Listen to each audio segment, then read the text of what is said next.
بسم الله الرحمن الرحيم. ياسين والقرآن الحكيم إنك لمن المرسلين على صراط مستقيم تنزيل العزيز الرحيم لتنذر قوما ما أنذر آباؤهم فهم غافلون لقد حق القول على أكثرهم فهم لا يؤمنون إنا جعلنا في أعناقهم أغلالا فهي إلى الأذقان فهم مقمحون وجعلنا من بين أيديهم سدا ومن خلفهم سدا فأغشيناهم فهم لا يبصرون وسواء عليهم أأنذرتهم أم لم تنذرهم لا يؤمنون إنما تنذر من اتبع الذكر وخشي الرحمن بالغيب فبشره بمغفرة وأجر كريم إنا نحن نحيي الموتى ونكتب ما قدموا وآثارهم وكل شيء أحصيناه في إمام مبين واضرب لهم مثلا أصحاب القرية إذ جاءها المرسلون إذ أرسلنا إليهم 2 فكذبوهما فعززنا بثالث فقالوا إنا إليكم مرسلون قالوا ما أنتم إلا بشر مثلنا وما أنزل الرحمن من شيء إن أنتم إلا تكذبون قالوا ربنا يعلم إنا إليكم لمرسلون وما علينا إلا البلاغ المبين قالوا إنا تطيرنا بكم لئن لم تنتهوا لنرجمنكم وليمسنكم منا عذاب أليم قالوا طائركم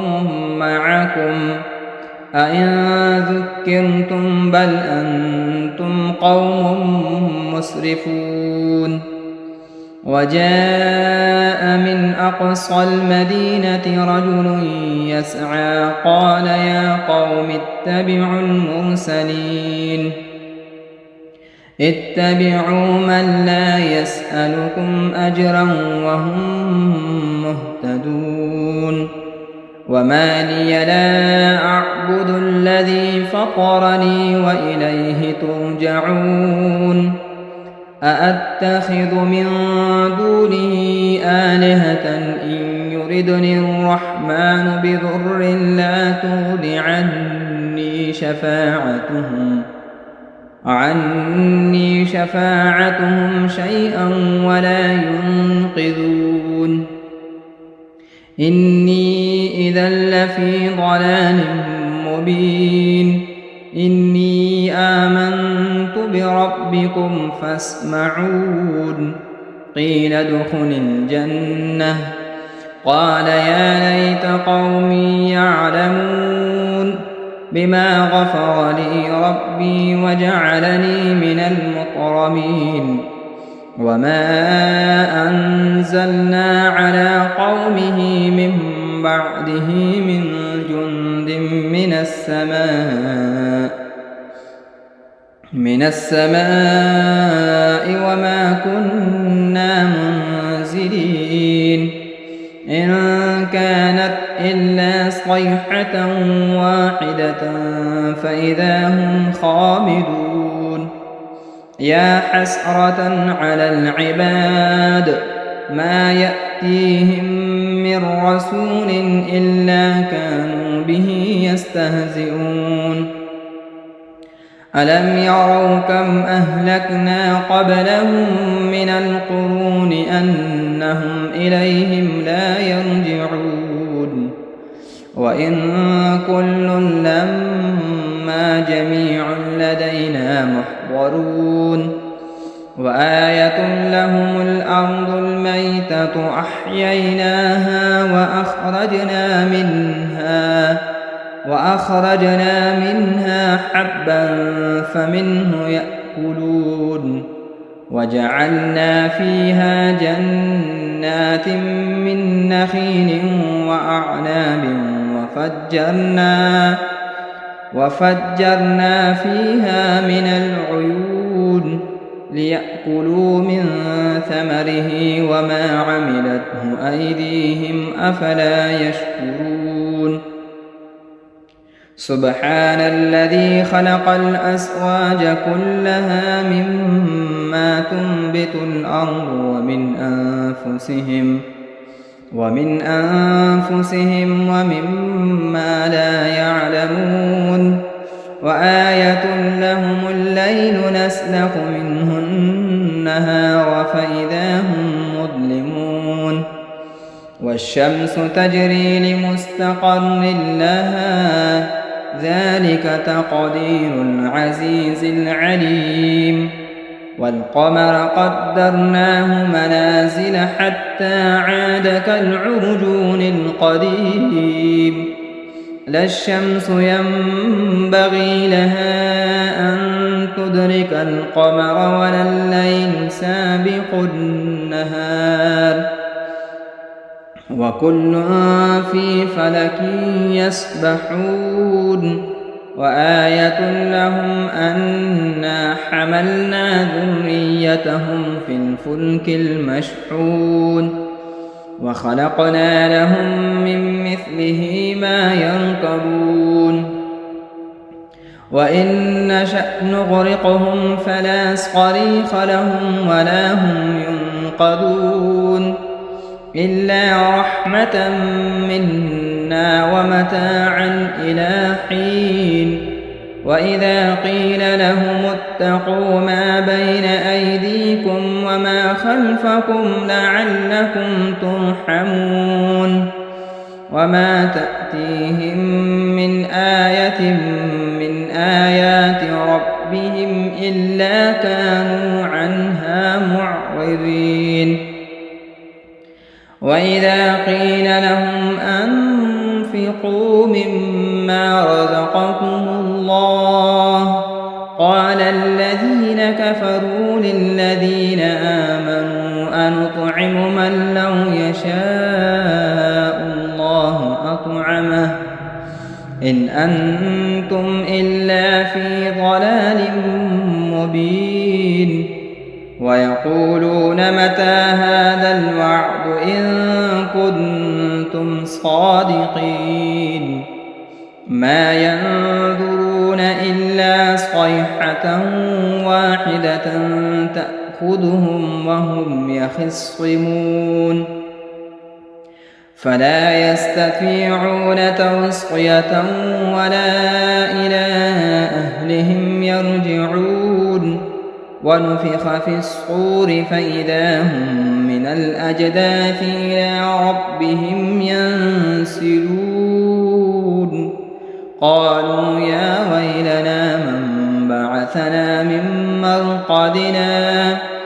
هذا ما وعد الرحمن وصدق المرسلون إن كانت إلا صيحة واحدة فإذا هم جميع لدينا محضرون فاليوم لا تظلم نفس شيئا ولا تجزون إلا ما كنتم تعملون إن أصحاب الجنة اليوم في شغل فاكهون هم وأزواجهم في ظلال على الأرائك متكئون لهم فيها فاكهة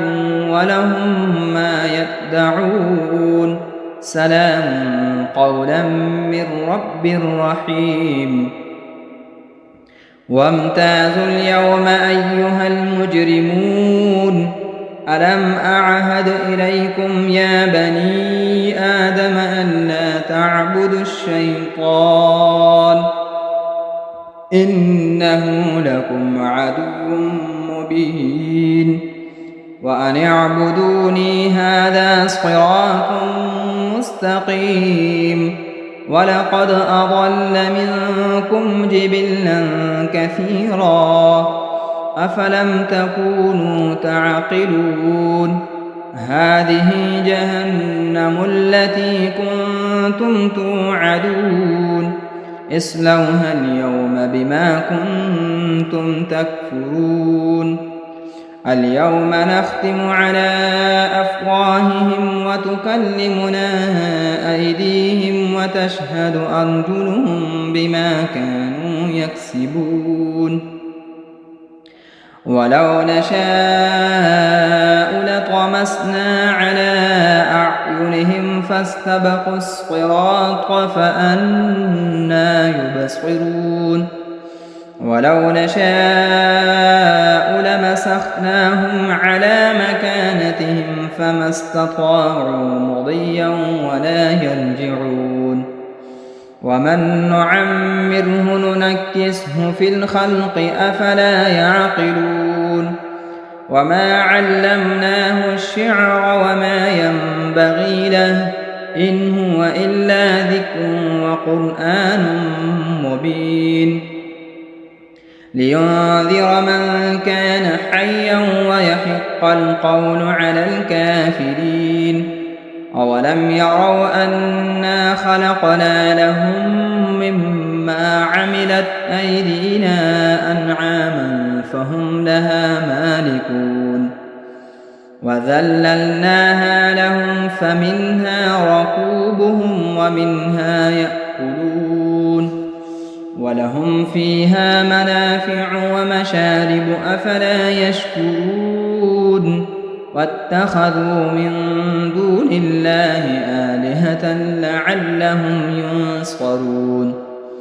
لا يستطيعون نصرهم وهم لهم جند محضرون فلا يحزنك قولهم إنا نعلم ما يسرون وما يعلنون أولم ير الإنسان أنا خلقناه من نطفة فإذا هو خصيم مبين وضرب لنا مثلا ونسي خلقه قال من يحيي العظام وهي رميم قل يحييها الذي أنشأها أول مرة وهو بكل خلق عليم الذي جعل لكم من الشجر الأخضر نارا فإذا أنتم منه توقدون أوليس الذي خلق السماوات والأرض بقادر على أن يخلق مثلهم بلى وهو الخلاق العليم إنما أمره إذا أراد شيئا أن يقول له كن فيكون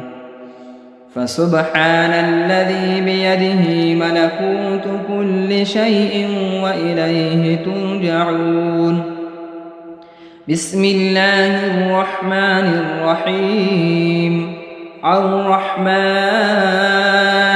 علم القرآن خلق الإنسان علمه البيان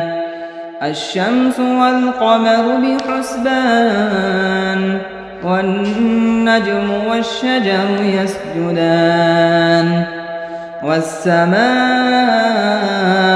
رفعها ووضع الميزان ألا تطغوا في الميزان وأقيموا الوزن بالقسط ولا تخسروا الميزان والأرض وضعها للأنام فيها فاكهة والنخل ذات الأكمام والحب ذو العصف والريحان فبأي آلاء ربكما تكذبان خلق الإنسان من صلصال كالفخار وخلق الجان من مارج من نار فبأي آلاء ربكما تكذبان رب المشرقين ورب المغربين فبأي آلاء ربكما تكذبان مرج البحرين يلتقيان بينهما برزخ لا يبغيان فبأي آلاء ربكما تكذبان يخرج منهما اللؤلؤ والمرجان فبأي آلاء ربكما تكذبان وله الجوار المنشآت في البحر كالأعلام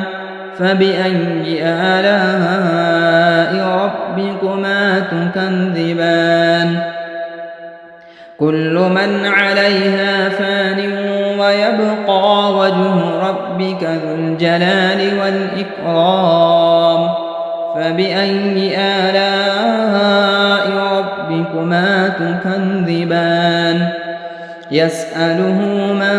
في السماوات والأرض كل يوم هو في شأن فبأي آلاء ربكما تكذبان سنفرغ لكم أيها الثقلان فبأي آلاء ربكما تكذبان يا معشر الجن والإنس إن استطعتم أن تنفذوا من أقطار السماوات والأرض فانفذوا لا تنفذون إلا بسلطان فبأي آلاء ربكما تكذبان يرسل عليكما شؤاد من نار ونحاس فلا تنتصران فبأي آلاء ربكما تكذبان فإذا انشقت السماء فكانت وردة كالدهان فبأي آلاء ربكما تكذبان فيومئذ لا يسأل عن ذنبه إنس ولا جان فبأي آلاء ربكما تكذبان يعرف المجرمون بسيماهم فيؤخذ بالنواصي والأقدام فبأي آلاء ربكما تكذبان هذه جهنم التي يكذب بها المجرمون يطوفون بينها وبين حميم آن فبأي آلاء ربكما تكذبان ولمن خاف مقام ربه جنتان فبأي آلاء ربكما تكذبان ذواتا أفنان فبأي آلاء ربكما تكذبان فيهما عينان تجريان فبأي آلاء ربكما تكذبان فيهما من كل فاكهة زوجان فبأي آلاء ربكما تكذبان متكئين على فرش بطائنها من استبرق وجنى الجنتين دان فبأي آلاء ربكما تكذبان فيهن قاصرات الطرف لم يطمثهن إنس قبلهم ولا جان فبأي آلاء ربكما تكذبان كأنهن الياقوت والمرجان فبأي آلاء ربكما تكذبان هل جزاء الإحسان إلا الإحسان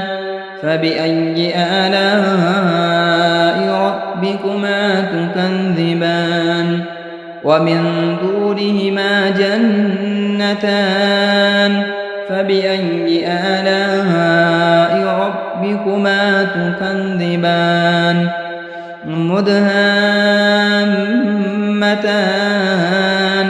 فبأي آلاء ربكما تكذبان فيهما عينان نضاختان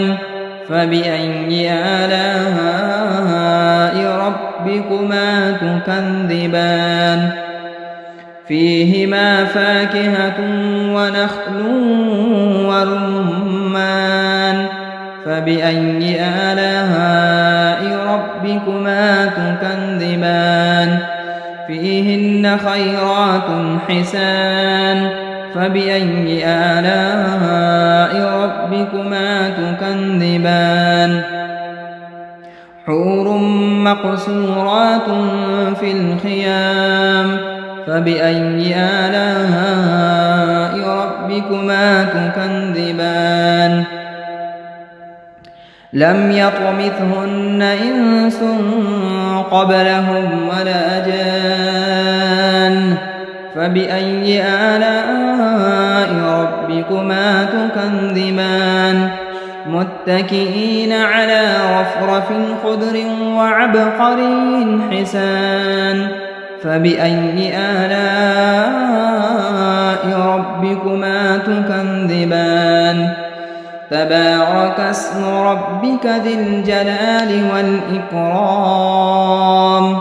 بسم الله الرحمن الرحيم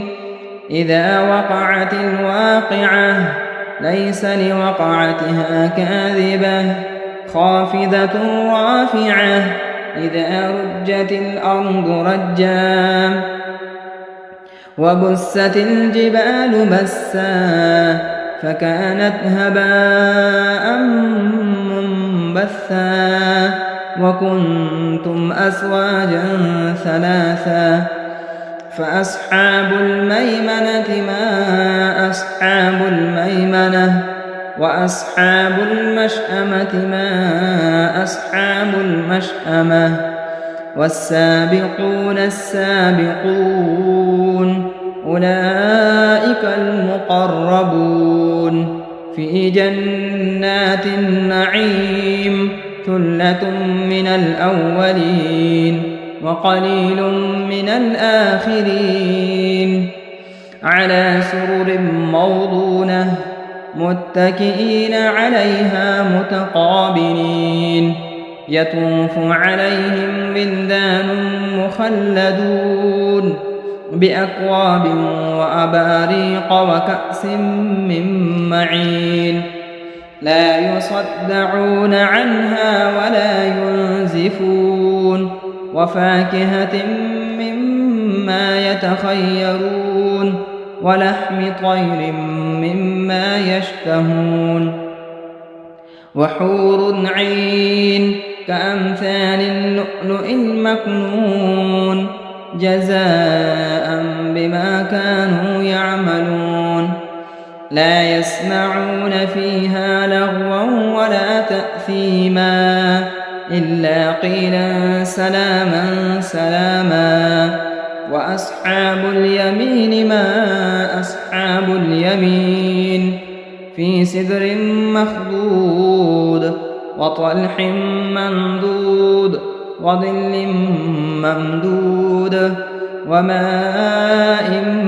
مسكوب وفاكهة كثيرة لا مقطوعة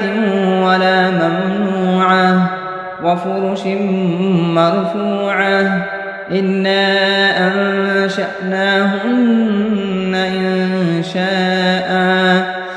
فجعلناهن أبكارا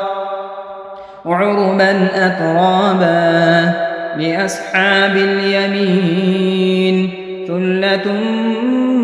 من الأولين وثلة من الآخرين. وأصحاب الشمال ما أصحاب الشمال في سموم وحميم وظل من يحموم لا بارد ولا كريم إنهم كانوا قبل ذلك مترفين وكانوا يصرون على الحنث العظيم وكانوا يقولون أئذا متنا وكنا ترابا وعظاما أئنا لمبعوثون أو آباؤنا الأولون قل إن الأولين والآخرين لمجموعون إلى ميقات يوم معلوم ثم إنكم أيها الضالون المكذبون لآكلون من شجر من زقوم فمالئون منها البطون فشاربون عليه من الحميم فشاربون شرب الهيم هذا نزلهم يوم الدين نحن خلقناكم فلولا تصدقون أفرأيتم ما تمنون أأنتم تخلقونه أم نحن الخالقون نحن قدرنا بينكم الموت وما نحن بمسبوقين على أن نبدل أمثالكم وننشئكم فيما لا تعلمون ولقد علمتم النشأة الأولى فلولا تذكرون أفرأيتم ما تحرثون أأنتم تزرعونه أم نحن الزارعون لو نشاء لجعلناه حطاما فظلتم تفكهون إنا لمغرمون بل نحن محرومون أفرأيتم الماء الذي تشربون أأنتم أنزلتموه من المزن أم نحن المنزلون لو نشاء جعلناه أجاجا فلولا تشكرون أفرأيتم النار التي تورون أأنتم أنشأتم شجرتها أم نحن المنشئون نحن جعلناها تذكرة ومتاعا للمقوين فسبح باسم ربك العظيم فلا أقسم بمواقع النجوم وإنه لقسم لو تعلمون عظيم إنه لقرآن كريم في كتاب مكنون لا يمسه إلا المطهرون تنزيل من رب العالمين أفبهذا الحديث أنتم مدهنون وتجعلون رزقكم أنكم تكذبون فلولا إذا بلغت الحلقوم وأنتم حينئذ تنظرون ونحن أقرب إليه منكم ولكن لا تبصرون فلولا إن كنتم غير مدينين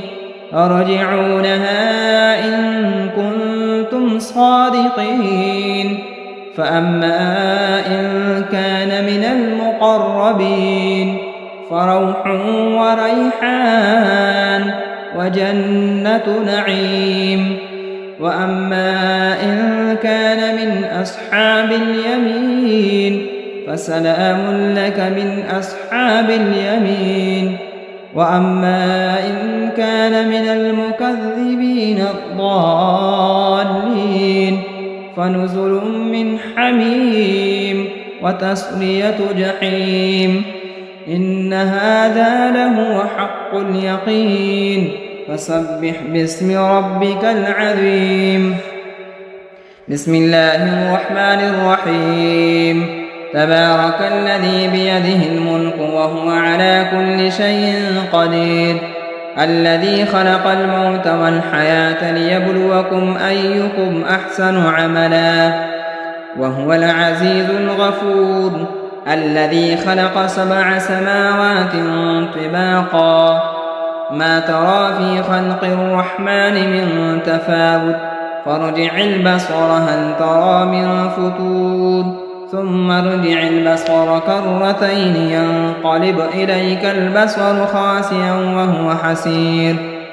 ولقد زينا السماء الدنيا بمصابيح وجعلناها رجوما للشياطين وأعتدنا لهم عذاب السعير وللذين كفروا بربهم عذاب جهنم وبئس المصير إذا ألقوا فيها سمعوا لها شهيقا وهي تفور تكاد تميز من الغيظ كلما ألقي فيها فوج سألهم خزنتها ألم يأتكم نذير